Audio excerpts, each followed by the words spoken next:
jadi kita mau bikin podcast dengan tema Iya. bisnis cerdas di era digital. Betul. Untuk memenuhi tugas UTS mata kuliah public speaking. Perkenalkan dulu nih, namaku Lailatul Munanur Rosyid, NIM 2332112.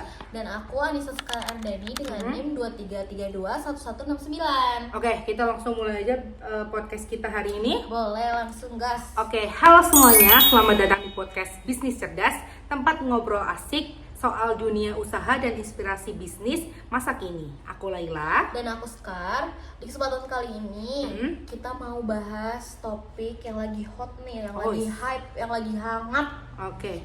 di kita inilah. Iya, oke, di era ini ya gitu. Betul.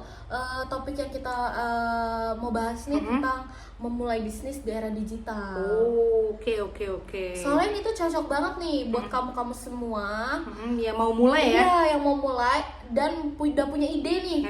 Udah punya ide Tapi usaha. masih ragu ya. Tapi nggak tahu mau mulai dari mana gitu. Harus bagaimana sih gitu. Oh iya, tapi juga sekarang tuh siapa sih yang nggak pengen punya bisnis sendiri gitu? Yes, betul. Apalagi tuh dengan kemudahan teknologi sekarang gitu, semuanya tuh terasa lebih dekat dan mudah dijangkau. Setuju, tapi tetap aja nih pasti banyak Yang bingung nih. ya?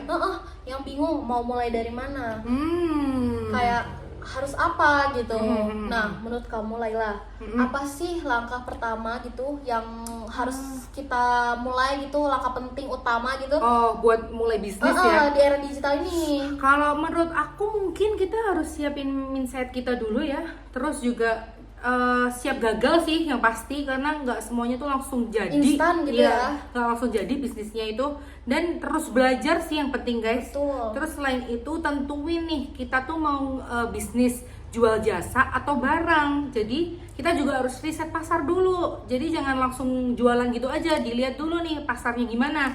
Dan jangan lupa manfaatin media sosial buat promosi. Betul, itu penting banget guys. Nah, terus banyak nih kayak orang yang masih mikirin modal gitu.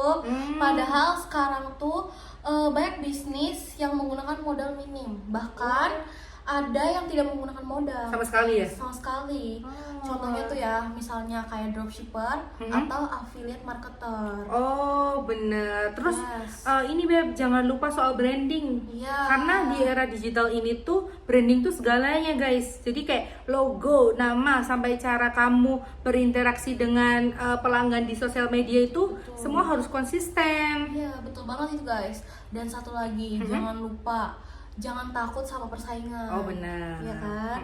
Justru malah dengan persaingan itu kita jadi tahu apa sih yang harus kita diperbaiki ya. Apa sih yang harus kita improvisasi, apa sih gitu kan. Terus dan apa juga yang bisa kita tawarkan gitu ya. Yang ditawarkan inovasi yang baru gitu, inovasi baru yang ditawarkan. Jadi teman-teman yang lagi galau mau mulai bisnis tuh pesan kita cuma satu sih guys, mulai aja dulu gitu, jangan nunggu sempurna gitu. Yang penting tuh kita terus belajar, adaptasi sama perkembangan zaman sekarang gitu loh. Kita harus ikutin kayak tren gitu ya. Bener, jadi tuh kita tuh jangan ngestak di ide itu aja, kita harus pelajari harus berkembang. Apalagi tren-tren TikTok yang bisnis-bisnis sekarang tuh kan bisa nih kita pakai gitu, live misalkan, live TikTok, live Shopee gitu-gitu ya kan. Setuju banget nih. Sebelum kita tutup, ada nggak sih satu tips singkat dari kamu? Oh, kalau tips ya, kalau menurutku jangan takut gagal sih menurutku ya, karena tuh gagal itu bagian dari bagian proses kita menuju sukses gitu. Dan pastiin juga kamu tuh punya mentor, terus atau komunitas ya yang bisa diajak diskusi gitu. Iya, buat sharing-sharing. Karena kita harus punya temen buat kita diskusi, buat bisnis, nggak bisa sendiri guys gitu. Betul banget tuh. Kalau dari kamu gimana? Dari aku tuh ya, jangan lupa manfaatin semua media sosial kalian platform punya. gitu ya, Instagram kayak gitu Instagram, ya. TikTok, Oh iya benar. Facebook, iya benar. ya kan, bahkan sampai ke marketplace Iya, kayak Shopee. Sekarang di Shopee tuh lo bisa loh kita live guys. Pelajari algoritma ya nggak sih, kayak algoritma TikTok sekarang tuh ya trennya juga jangan lupa, jangan sampai ketinggalan, yang lagi naik daun gitu kan. Kayak kalau orang bilang sekarang FOMO gitu. Oh benar ya kan. Iya, jadi itu aja mungkin ya obrolan kita hari ini. Terima kasih udah dengerin podcast kita. tentang bisnis cerdas di era digital. Ya, Sampai jumpa mungkin di Sampai next jumpa. episode. Siapa tahu ya, akan tahu Iya. episode ini akan berlanjut atau enggak. Oke, bye bye guys. Bye. Salam sukses.